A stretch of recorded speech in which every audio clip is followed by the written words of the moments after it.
मैं डॉक्टर सोनिया काम्बोज आज आपके सामने पॉलीसिस्टिक ओवेरियन डिजीज़ के बारे में बात करने जा रही हूँ। ये अप्रॉक्सीमेटली 8 to 13% हमारे ओपीडी पेशेंट्स में हमें देखने को मिलती है, जिसमें यंग लड़कियाँ हमारे पास आती हैं कि डॉक्टर साहब हमारे पीरियड्स जो हैं वो इर्रेगुलर हैं, कई कई महीने पीरियड्स नहीं आते, या फिर जब वो पीरियड्स आते हैं तो फिर वो पीरियड्स बहुत ज़्यादा आते हैं। दूसरा, फेस पे एक्ने होना, फेस पर अनचाहे बाल होना, बॉडी पर अनचाहे बाल होना, और इसके अलावा इनफर्टिलिटी यानी कि बच्चा ना होना। तो बहुत सारे पेशेंट्स हमारे पास इसी कंप्लेंट के साथ आते हैं कि डॉक्टर साहब प्रेगनेंसी नहीं हो रही और हमें इसके लिए क्या करना चाहिए।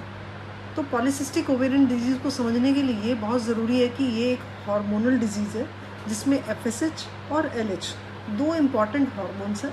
हमेशा बॉडी में एक नॉर्मल लड़की के या एक वुमेन के FSH हमेशा ज़्यादा होता है, जिसको हम फॉलिकल स्टिमुलेटिंग हार्मोन भी बोलते हैं, और LH हमेशा कम होता है।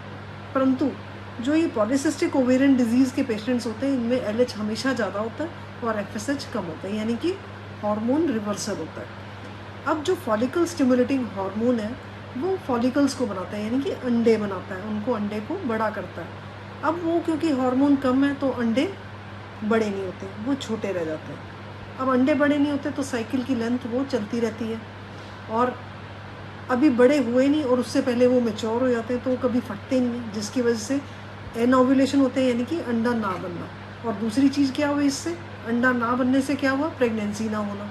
तो ये दोनों चीज़ें बहुत इंपॉर्टेंट हैं कि पॉलीसिस्टिक ओवेरियन डिजीज़ में जो मेन कारण है वो हार्मोन्स का असंतुलन है। अब ये क्यों है, अब कुछ एथनिसिटीज़ ऐसी हैं, कुछ रेसेस ऐसी हैं जहाँ पे पॉलीसिस्टिक ओवेरियन डिजीज़ ज़्यादा है। इंडिया में भी अब पॉलीसिस्टिक ओवेरियन डिजीज़ बढ़ रहा है क्योंकि ये किसी डायबिटिक जीन से भी रिलेटेड है। अब क्योंकि जिस पेशेंट में डायबिटीज़ का खतरा है या जिसके पेरेंट्स को डायबिटीज़ रहा है, तो उनके बच्चों में, उनकी बेटियों में पॉलीसिस्टिक ओवेरियन डिजीज़ होने का डर है। अब दूसरा, इस चीज़ को यह भी कहा जाता है कि ये एक लाइफस्टाइल डिसऑर्डर है। लाइफस्टाइल डिसऑर्डर का मतलब कि आजकल की जो लाइफ है हमारी फिज़िकल एक्टिविटी बहुत कम है, सेडेंटरी लाइफस्टाइल है। सारा टाइम बच्चे बैठते हैं, खाते हैं, और वो भी अच्छा फूड नहीं, हेल्दी फूड नहीं, जंक फूड खाते हैं, कोई भी काम नहीं करते। उस सब से क्या हो रहा है, सारा टाइम बैठ के पढ़ते हैं या फिर कोई काम नहीं करते, या आने जाने के लिए कभी भी पैदल नहीं चलते, हमेशा किसी वाहन का प्रयोग करते हैं। तो ऐसे में क्या हो रहा है कि पॉलीसिस्टिक ओवेरियन डिजीज़ बढ़ती जा रही है, वेट बच्चों का बढ़ रहा है, जिससे पॉलीसिस्टिक ओवेरियन डिजीज़ और बढ़ता जा रहा है।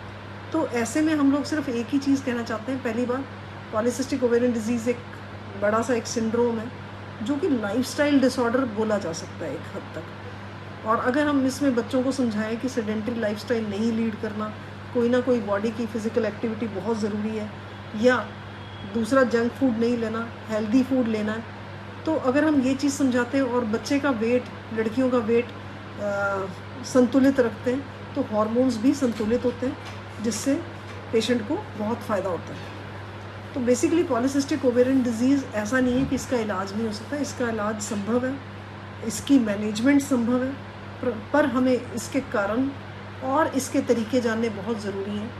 धन्यवाद।